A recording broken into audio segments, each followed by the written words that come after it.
Hello everyone. Um, in this part of the lecture, I'm going to explain you increment and decrement operators. Um, the book is explaining both increment and decrement separately and also with increment and decrement with operators. So, as you know, incrementing and decrementing, we can do it by just adding some value to a variable. We can do it like that. And also we can do it by just using this unary operators or this kind of operators for increment or decrement. Here, I know you know how to just make an assignment implementation like that. So this is not something that you are not familiar. Just I just want to make a reminder about this unary operators has a special uh, function. You can your values here is also incrementing.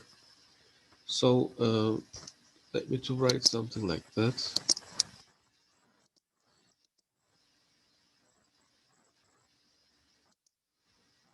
Like in this kind of example, uh,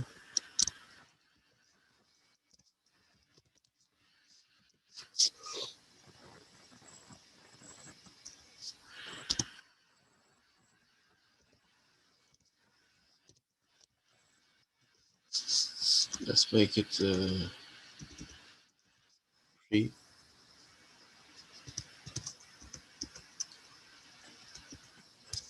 Okay, these two uh, statements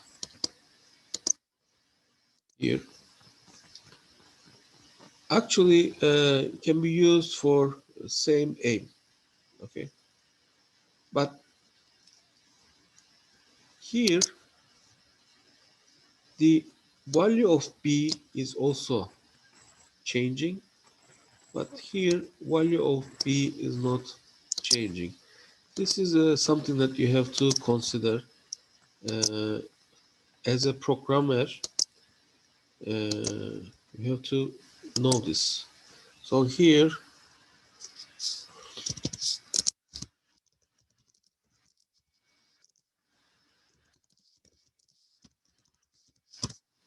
value of b is not change, but here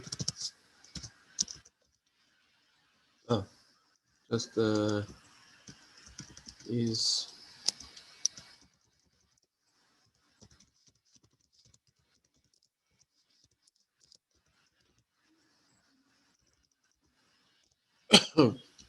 but here value of b is not change.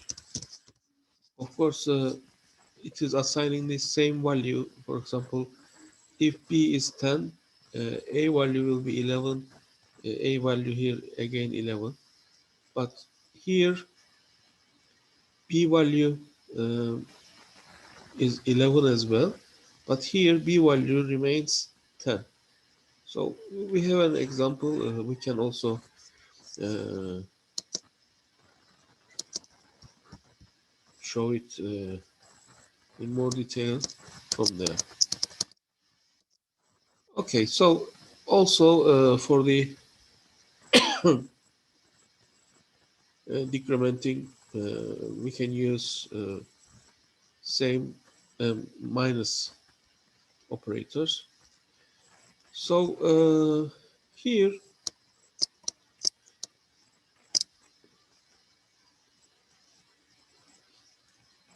I don't know.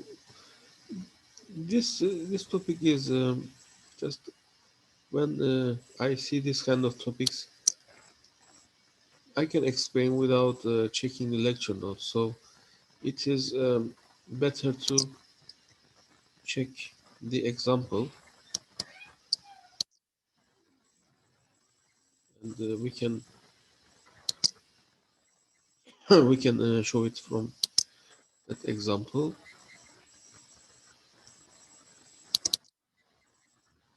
This is the place that I took the example.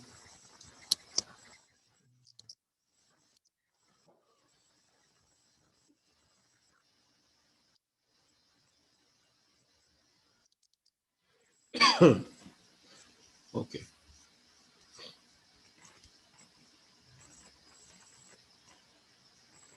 Here we will just try to understand the difference between pre and post incrementation. Book didn't mention it here, but most probably it will mention later.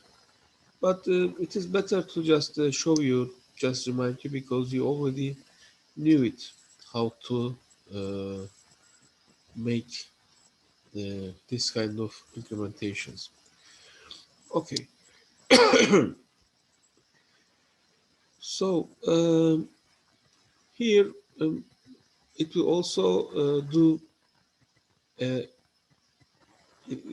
will also just take input from the user. So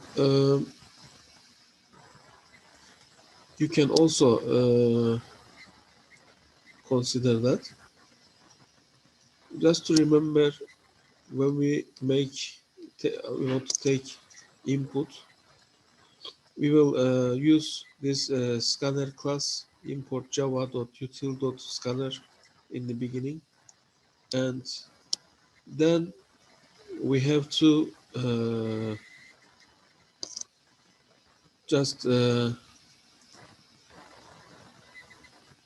define it. Here it is a little bit different because we have another definition like that, class definition. It is just defining scanner as sc. So instead of it is mentioning everything here, it just made here. So no big difference. Actually, no difference. Okay, and here, because of we are going to read two different values, we just made two reading statements. Okay, so here it will ask us to enter two integer values. When we enter according to our given values, it will just change the values or print the values. Okay, let's enter.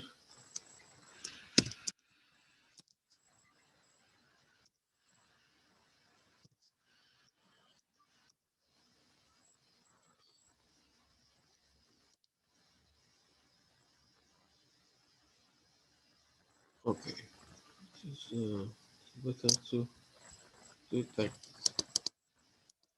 so. The I value is um, entered as 3.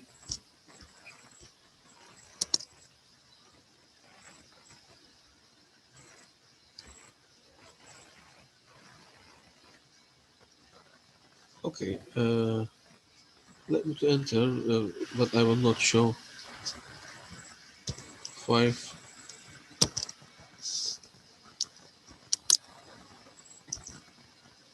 Anyway, 5. I press enter to take the new one and 7. Okay, I'm not going to show for the beginning. Okay, now here we are not going to do an assignment. We are just printing the value of I. So what did I enter for I value? It was 5. So it will print the original value as 5. Um, Here We used increment operator, post increment. What does it mean? It will increment it after this statement. So the value of I will be incremented after this semicolon, not now, because it is post increment. So that's why it should be again print value of I is 5. And in the next line, it should be printed as value of I is 6. So let me to show that one to you, and then we can continue as you see. But if you want to increment immediately, you have to use in same statement the value of something. You have to use it like that. So this will increment immediately.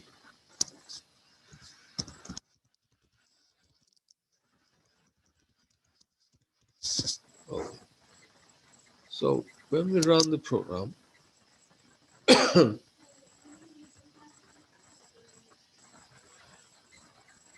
I'm sorry about that. I think I gave 5 and 7 before. Let's check. As you see, this is incremented, but because of it incremented in this line, it is not going to increment again because there's only one incrementation. Okay. So, for example, if I make this like that, this value will be incremented in after semicolon, after statement, but it will be shown as incremented version when we use it after that semicolon. But here it will, so for example, the value of I is 5 here, uh, value of I is 6 here, and value of I is 6 here. But if I use something uh, like that after semicolon,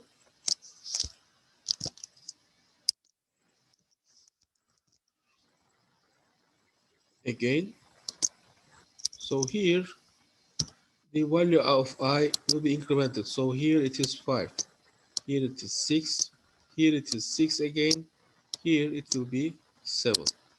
Let's check it.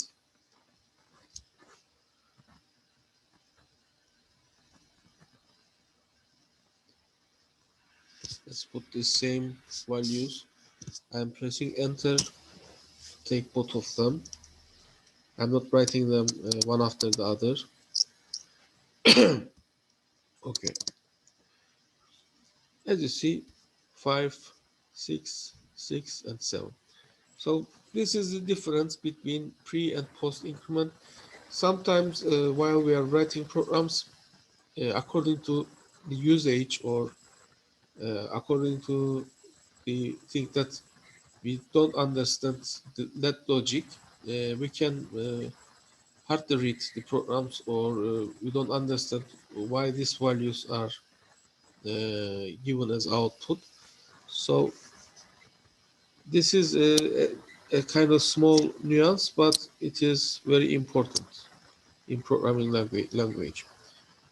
Okay, the decrement operator is completely the same, so I'm not going to use it in explain it in so much detail. Um,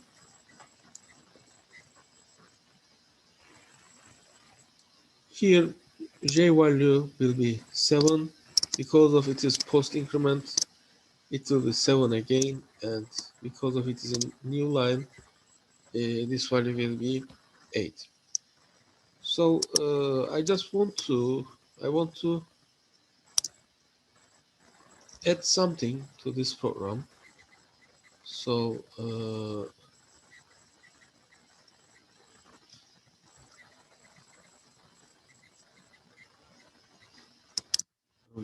can I do it? I'm thinking.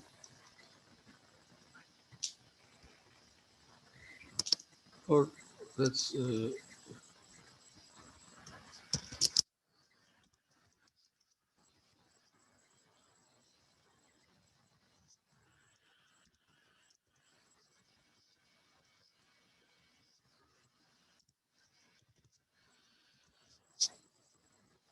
so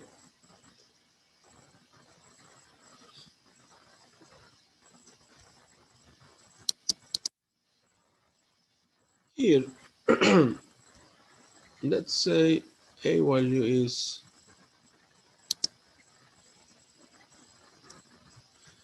well, we don't need to initialize a value. Let's initialize x value is as 10. Okay. So here actually um, the a value will be 10. Why? Because this is post incrementation. This value will be incremented after the semicolon. But if I do it like that, um,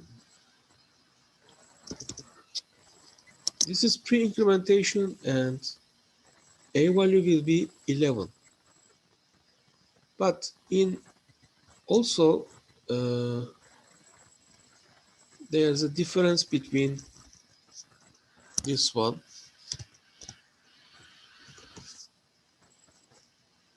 Here a value will be 11 and this one is same. A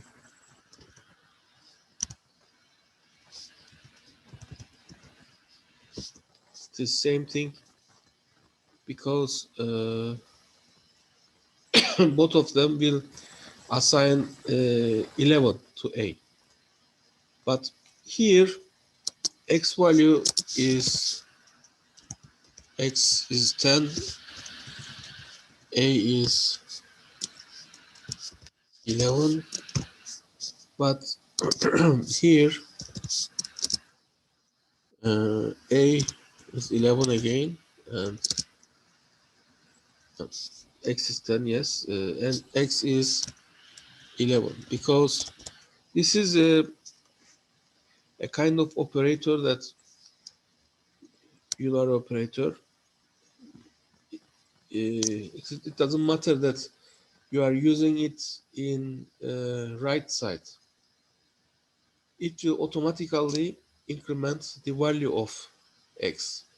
Normally, what we learned, we are just making right side the operations, calculations, and we are assigning to left side.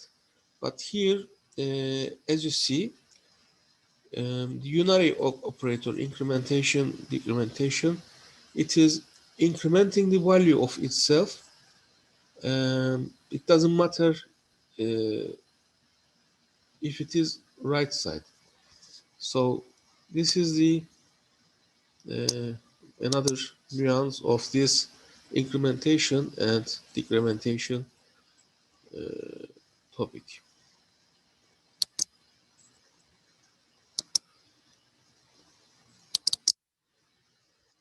Okay, I am skipping this part.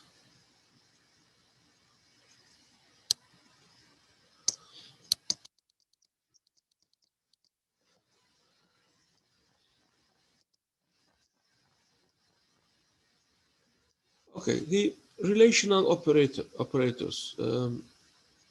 As you know, we have an equality symbol operator for assignment. So for assignment,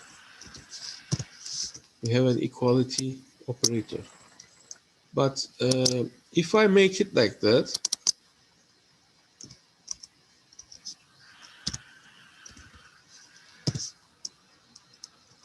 this is a relational operator.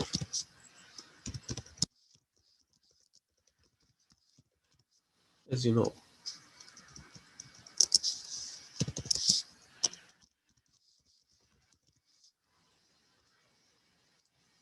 So this is a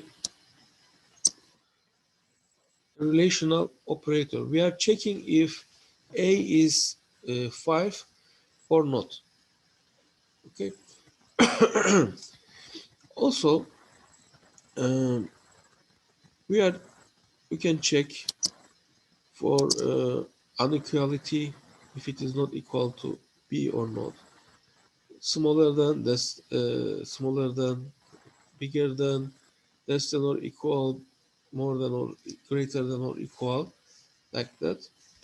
So these are the things that we can do with uh, relational operators. So um,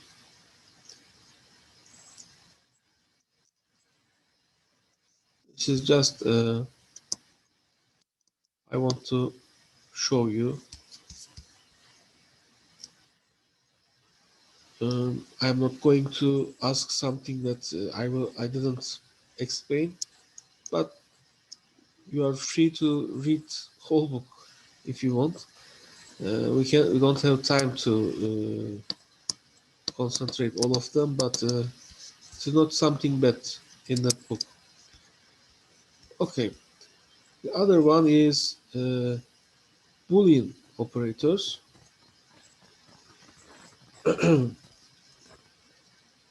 And in the beginning,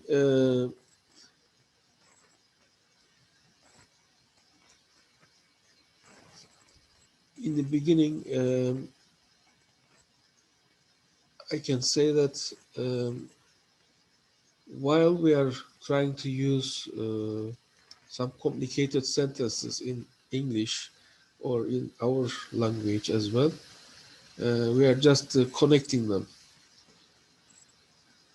Uh, for example, if there's a test and you did not study for it, so we are just trying to explain the conditions. So we have and or not here, like in other programming languages. So and is, as you know, represented by this one.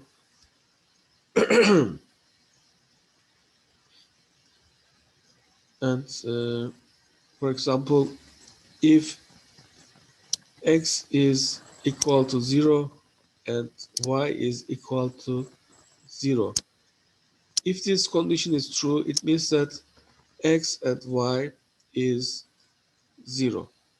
So in AND, the condition is successful if both conditions are successful. So something like that. If today is sunny, if tomorrow is sunny, it will be sunny, or and um, my father can take the car from his boss, we will go to picnic. So there are two conditions that should be successful. So both of them cannot, if any of them uh, not true, the condition will be false. So in OR operator, it will be represented by this symbol, two vertical line characters, and this condition is true if either A or B is true, or of course if both of them are true. If A and B conditions are false, um, I mean separately, the A or B condition will be false. So here it is, we can say something like that. You can pass this course by just by entering final exam or taking a receipt. So you can do any of them to be successful. So it is something like that.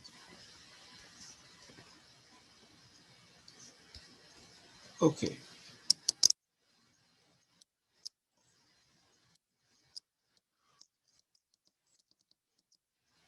This kind of conditions operators is using in uh, creating conditions for if statements or the loops. So they are very important. Conditional operator. This is an interesting operator. It is also using in same logic in Excel.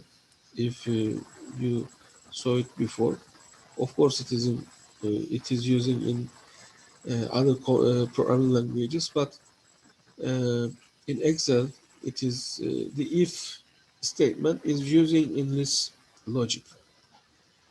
So this conditional operator is a ternary operator. What does it mean, ternary operator? It has three operands. Let me to remind you, sometimes when students are hearing operand operator, uh, it, it may be confusing.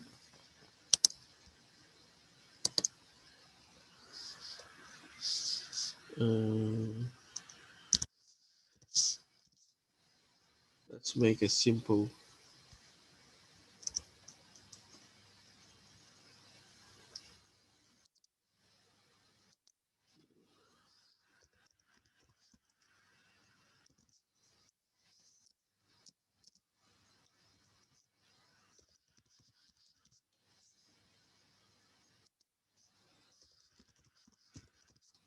Okay.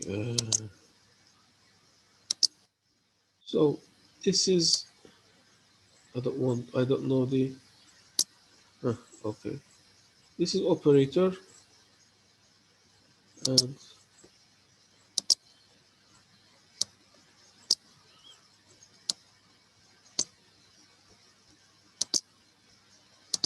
these are operands. Okay. So A is an operand, B is an operand, and the operator is a kind of thing that you can just change the value of an expression by just changing the operator. You can change it to minus, for example, and the result will be something else. So here we have, it is a ternary operator.